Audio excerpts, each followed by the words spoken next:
ဆောင်းတော့ဆက်လေးပေါ့နော်စိုက်ပြင်းနဲ့ပတ်သက်ပြီးတော့ပေါ့နော်အဲ့တင်ထဲမှာစာတီကောင်မွေးခိုင်းတာ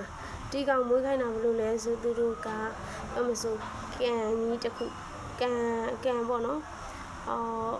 ကန်ဆိုဒီ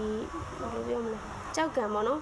ကြောက်ကန်တစ်ခုလောက်ခိုင်းတယ်အဲ့ဒီကြောက်ကန်တွေကိုဘာထည့်ရမလဲဆိုနွားချေးထည့်ရမယ်ငပြောတုံးပေါ့နော်ငပြောတုံးနေအဲ့လိုမျိုးတီစားလောက်မဲ့တီအစားစာလေးပေါ့ထည့်ပေးရမယ်နောက်ထပ်တစ်ခုကအဲ့နွားတို့အပေါင်းနွားတို့ရ sorry နွားချေးထည့်ပေးရမယ်နွားနဲ့ကိုတော့ချင်တာတည်းရနွားချေးထည့်ပေးရမယ်နောက်ကြတီစားတဲ့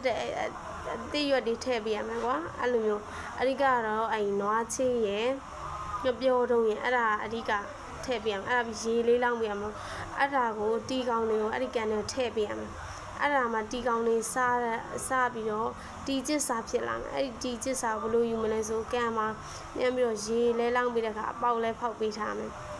အဲ့ဒီကနေစိမ့်ထွက်လာတဲ့တီကျစ်စာတွေကိုစုပြီးတော့အပင်တွေကိုမျောစာဖြစ်ကျွေးရမယ်အဲ့လိုမျိုးတကယ်လို့လောက်ကြည့်နေဆိုရင်ဆန့်ပြီးလောက်ကြည့်လို့ရတယ်အဓိကတော့တီကောင်ကိုမယူမို့ပဲလို့တီကောင်ကိုတက်ဖို့လည်းမလို့ဘာမှမလို့တကယ်တော့တီကောင်မွေးတာတီကောင်မွေးပြီးတော့မြေစီလောက်တာမြေဩဇာလောက်တာပေါ့နော်အဲ့ဒီနီးနန်းကိုမျှဝေပေးထားတယ်အဲ့ဒါတကယ်တမ်းလောက်ကြည့်မှန်ဆိုစမ်းကြည့်မှန်ဆိုရွာလူတွေစမ်းကြည့်လို့ရတယ်ကန်ကြီးတကန်လုံးမယ်အဲ့ဒီမှာနွားချေးတွေထည့်မယ်တီကောင်စားတဲ့အစားစာလေးတွေထည့်မယ်ပေါ့အဓိကတော့အဲ့နွားချေးရယ်နောက်ပြီးအဝါရယ်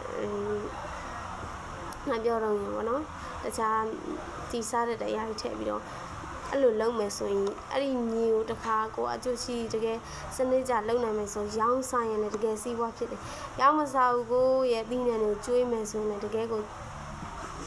အကျိုးရှိနောက်ပြီးအဲ့အမကြီးပြောထားတာအမကြီးမျှဝေပေးထားတဲ့မှတ်သားစရာတစ်ခုကဘာလဲဆိုပညာမပါတဲ့လောက်အားပင်ပန်းယုံပဲရှိမယ်တကယ်ပ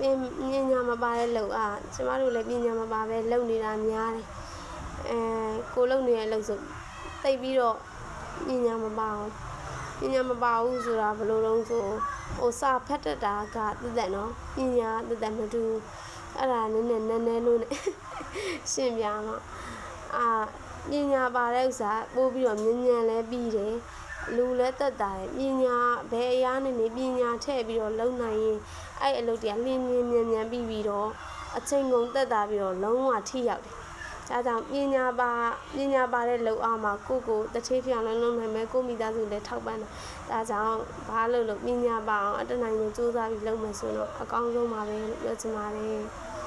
ပညာပါတဲ့အလုပ်